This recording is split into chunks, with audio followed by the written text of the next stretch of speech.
ট্রামে রাস্তায় যাকে আপনি রোজ দেখেন, যার শাড়ি, কপালের টিপ, কানের দুল আর পায়ের গোড়ালি আপনি রোজ দেখেন, আর আরো অনেক কিছু দেখতে পাবার স্বপ্ন দেখেন, স্বপ্নে যাকে ইচ্ছে মতন দেখেন, আমি সেই মেয়ে।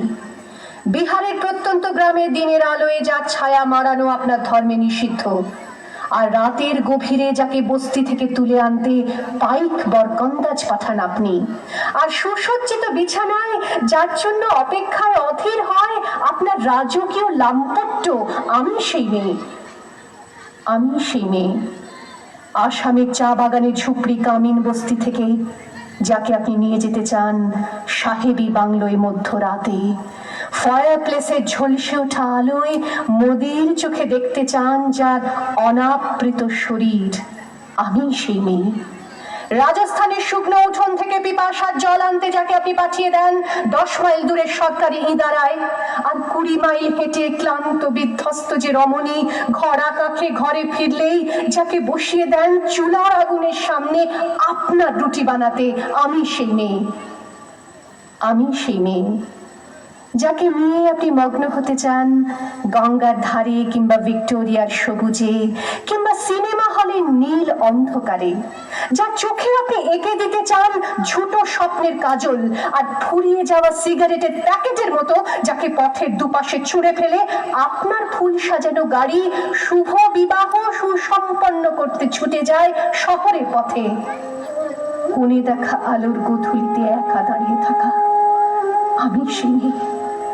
আমি সেই মেয়ে, এমনকি দেবতাও যাকে ক্ষমা করেন না, অহংকার আর শক্তির দম্ভে যার গর্ভে রেখে যান কুমারীর অপমান, আর চোখের জলে কুন্তি হয়ে নদীর জলে ভাসিয়ে দিতে হয় কর্ণকে, আত্মজকে।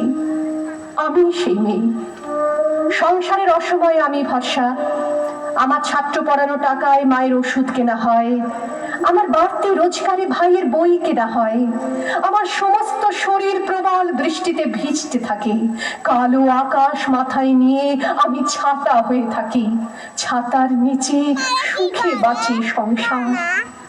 আপনি আপনি আপনি আপনারা আপনারা আমার জন্য অনেক করেছেন, সাহিত্যে, কাব্যে, শাস্ত্রে, লোকাচারে আমাকে মা বলে পুজো করেছেন, প্রকৃতি বলে আদিক্ষেতা করেছেন, আবার শহরগঞ্জের কানাগলিতে ঠোঁটে রং মাখিয়ে কুপি হাতে দাঁড় করিয়েও দিয়েছেন। হ্যাঁ, আমি সেই মেয়ে। একদিন হয়তো অন্য কোনো একদিন আমার সমস্ত মিথ্যে পোশাক ছুঁড়ে ফেলে দিয়ে আমি হয়ে উঠবো সেই অসামান্য।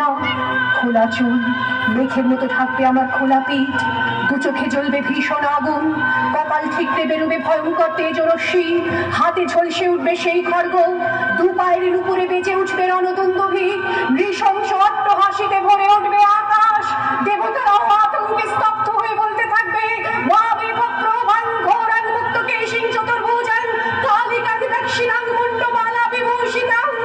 বিভৎস দাবানলের মতো আমি এগোতে থাকবো, আর আমার এগিয়ে যাবার পথের দুপাশে মুন্ডহীন অসংখ্য দেহ ছটফট করতে থাকবে, সভ্যতার দেহ, প্রগতির দেহ, উন্নতির দেহ, সমাজের দেহ। হয়তো আমি সেই মেয়ে, হয়তো বা